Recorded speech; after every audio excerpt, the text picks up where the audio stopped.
Dan saya meyakini Bapak Jenderal Purnawirawan Prabowo Subianto mampu membawa kita semuanya untuk menuju ke angka-angka yang tadi saya sampaikan.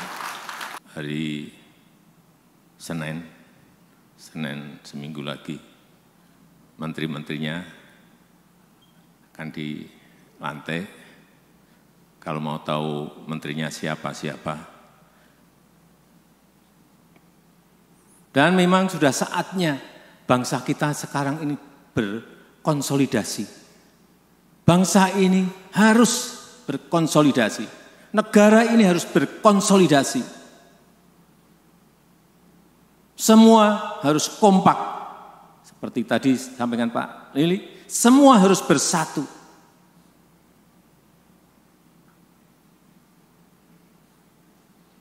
Karena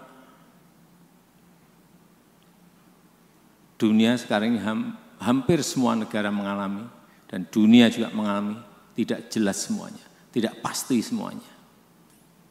Growth diperkirakan mungkin tahun depan di angka 2,7, 2,8. Dan kita patut bersyukur rata-rata berada di atas 5% pertumbuhan ekonomi kita. Ini hal-hal seperti inilah yang patut kita syukuri. Kita sering lupa bersyukur, dan kita sering tidak membandingkan negara lain seperti apa dan negara kita seperti apa.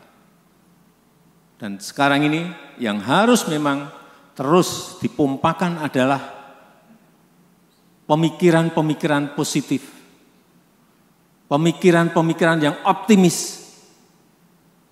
Tapi sayangnya, sekarang ini yang laku yang pesimis-pesimis. Yang pesimisme, yang negativisme itu yang laku. Kalau Bapak pidato di depan atau menyampaikan presentasi, kalau mau tepuk tangannya banyak, sampaikan yang hal-hal yang pesimis. Pasti tepuk tangannya keras banget. Atau sampaikan yang negatif-negatif, pasti tepuk tangannya juga keras sekali. Tapi begitu menyampaikan hal-hal yang optimis, menyampaikan angka-angka yang positif, justru Bapak akan banyak, wah ini enggak jadi.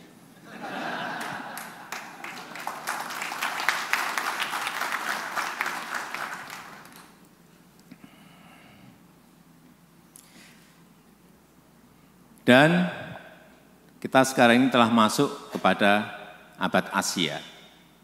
Abad Asia. Kita berada di dalamnya. Dan diperkirakan ada 3 negara yang akan menjadi kekuatan ekonomi baru. China, India, Indonesia. Kita masuk. Tapi hati-hati, tidak gampang untuk menuju ke situ. Kita harus ingat, GDP nominal kita sekarang ini sudah di angka 1,4 triliun US dollar. 1,4 triliun US dollar.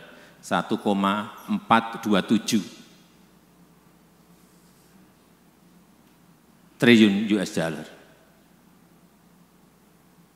GDP per kapita kita sekarang sudah mencapai 5.060 US dollar per kapita. Kalau kita ngebut, apalagi target yang disampaikan oleh Presiden terpilih, Bapak Prabowo Subianto, menuju ke growth di angka 8%, perkiraan kita 5 tahun ke depan kita GDP per kapita kita mungkin di atas 8.000 US dollar. 5 tahun berikutnya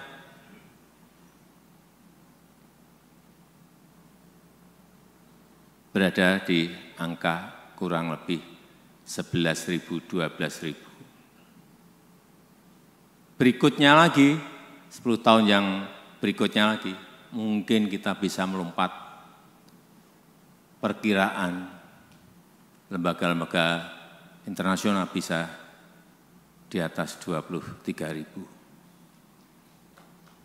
Itu artinya di tahun 2045.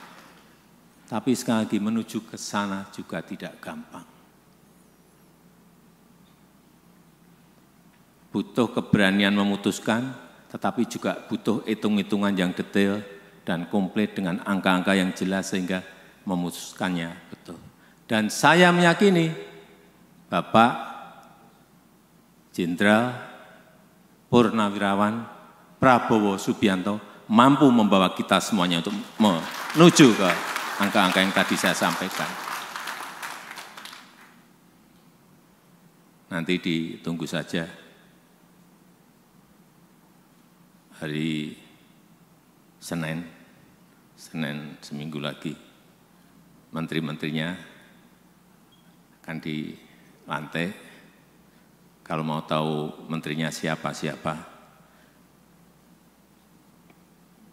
tanya ke Pak Ahmad Muzani. Jangan tanya ke saya yang berkaitan dengan itu. Karena orang akan langsung negativisme tadi. Saya ikut intervensi, enggak. Saya pun juga tidak mau diintervensi untuk urusan hak prerogatif. Jadi sama, saya juga tidak ingin ikut-ikutan. Tapi kalau ditanya, ya saya jawab. Kalau ditanya, kalau enggak ditanya, saya enggak akan jawab. Pak, gimana ini? Menurut Bapak, Pak Andri Rosadi? Nah, saya jawab. Kalau enggak. Meskipun kemarin kita makan malam 2,5 jam, enggak. Kalau enggak ditanya, saya enggak akan. Karena saya sama, saya juga tidak mau hak prerogatif saya diintervensi siapapun.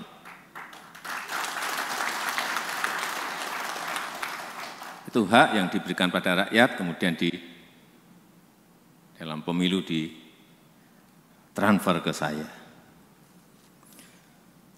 Sudah sering saya sampaikan, untuk menggapai angka-angka yang tadi saya sampaikan, salah satunya hilirisasi ini harus total kita kerjakan. Hilirisasi ini harus total kita kerjakan. Hilirisasi ini harus total kita kerjakan. Jangan biarkan bahan mentah itu kita kirim lagi ke luar negeri, kita ekspor ke luar negeri.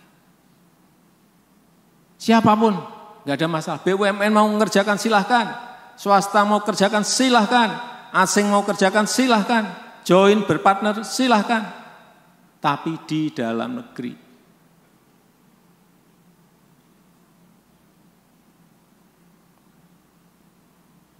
Bukan kita kirim dalam bentuk konsentrat keluar. Kesempatan kerja kita enggak dapat, nilai tambah kita juga enggak dapat.